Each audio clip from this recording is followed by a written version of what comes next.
ഇവർ ചെയ്യുന്ന എന്താണ്? നല്ല മിടുക്കന്മാരായ പോലീസ് ഉദ്യോഗസ്ഥന്മാരെ മൂലക്കിരുത്തിക്കൊണ്ട് ക്രിമിനൽ പശ്ചാത്തലമുള്ള ആളുകളെ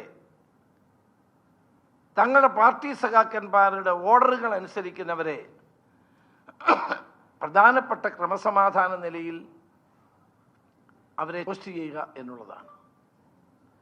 ഓരോ പോസ്റ്റിംഗ് നിങ്ങൾ എടുത്തു നോക്കിയാൽ അറിയാം, പ്രത്യേകിച്ച് ഡിവൈഎസ്പി മുതൽ താഴോട്ടുള്ള പോസ്റ്റിംഗുകൾ എടുത്താൽ ഏറ്റവും കൂടുതൽ ക്രിമിനൽ കേസുള്ള പോലീസ് ഉദ്യോഗസ്ഥന്മാരെ ഈ ഭരണത്തിൻ്റെ കീഴിൽ സുപ്രധാനമായ ക്രമസമാധാന ചുമതലയിലേക്ക് അപ്പോയിന്റ് ചെയ്തിട്ടുണ്ട്. അപ്പൊ കളങ്കിതരായ ഉദ്യോഗസ്ഥന്മാരെ, പോലീസ് ഉദ്യോഗസ്ഥന്മാരെ ഏറ്റവും കൂടുതൽ സംരക്ഷിക്കുകയും അവർക്ക് വളരെ പ്രധാനപ്പെട്ട ക്രമസമാധാന ചുമതല നൽകുകയും ചെയ്തത് പിണറായി വിജയന്റെ 9.5 വർഷക്കാലത്തെ ഭരണത്തിലാണ്. പോലീസ് ഉദ്യോഗസ്ഥന്മാർക്കെതിരെയുള്ള പരാതികൾ ഈ കളങ്കിതരായ ഉദ്യോഗസ്ഥന്മാർ എങ്ങനെ നോക്കും? ക്രമസമാധാന നിലയുടെ ചുമതലയുള്ള ഒരാൾ കളങ്കിതനാണെങ്കിൽ അയാൾക്ക് എങ്ങനെ പോലീസ് സ്റ്റേഷനിൽ വരുന്നവർക്ക് നീതി ഉറപ്പാക്കാൻ കഴിയും? നമ്മൾ കാണേണ്ട ഒരു കാര്യം, പോലീസ് ഉദ്യോഗസ്ഥന്മാരിൽ സമർത്ഥന്മാരായ ആളുകളുണ്ട്, കഴിവില്ലാത്ത ആളുകളുണ്ട്.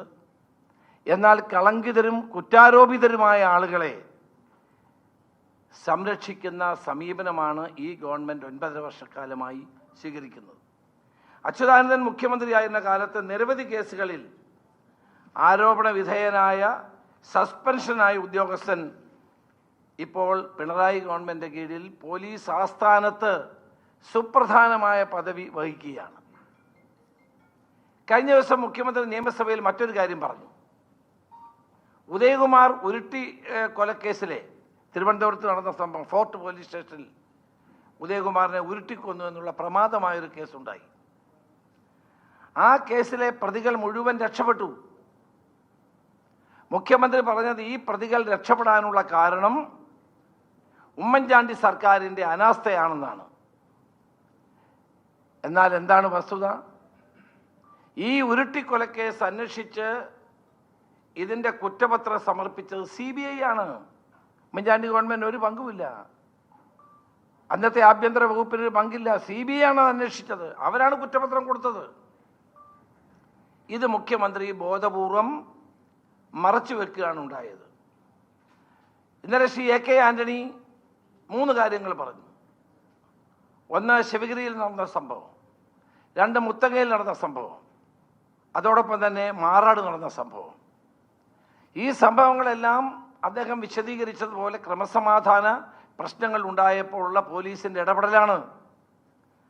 വിനോദ് എന്ന് പറയുന്ന ഒരു പോലീസ് ഉദ്യോഗസ്ഥനെ അടിച്ചു കൊലപ്പെടുത്തിയപ്പോഴാണ് മുത്തങ്ങയിൽ അന്ന് പോലീസിന്റെ വെടിവെപ്പുണ്ടായത്. ഞാൻ ആന്റണി പോലും അതിൽ ക്ഷമ ചോദിച്ചു. ഞങ്ങൾ എല്ലാവരും ക്ഷമ ചോദിക്കുന്നു അങ്ങനെ സംഭവം ഉണ്ടായതിൽ.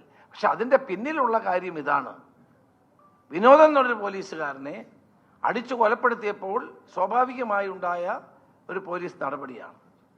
പക്ഷെ ആദിവാസികൾക്ക് നേരെ അത് നടത്താൻ പാടില്ല, ക്ഷമ ചോദിക്കുന്നുവെന്ന് ശ്രീമാൻ AK ആന്റണി പറഞ്ഞത് ഒരു മഹത്തായ കാര്യമാണ്. അദ്ദേഹം അങ്ങനെ പറയുന്ന ഒരാളല്ല. പക്ഷെ അദ്ദേഹം ഇന്നലെ പരസ്യമായി മാപ്പ് ചോദിക്കുകയുണ്ടായി. അപ്പൊ ഇവിടെ നമ്മൾ കാണുന്നത് എന്താണ്? കേരളത്തിലെ പോലീസിനെ നിഷ്ക്രിയമായ ഒരു സേനയാക്കി മാറ്റിയ കാലഘട്ടമാണ് ഈ 9.5 വർഷം. ഇന്ത്യയിലെ തന്നെ ഏറ്റവും മിടുക്കന്മാരായ പോലീസ് ഉദ്യോഗസ്ഥന്മാരുള്ള നല്ല പോലീസ് സേനയാണ് കേരളത്തിലുള്ളത്. ആ സേനയെ ഒന്നിനും കൊള്ളരുതാത്തവരാക്കി മാറ്റിയത്, യാതൊരു വിധത്തിലുമുള്ള കഴിവ് പ്രകടിപ്പിക്കാൻ കഴിയാത്തവരായി മാറ്റിയത് ഈ ഗവൺമെന്റാണ്.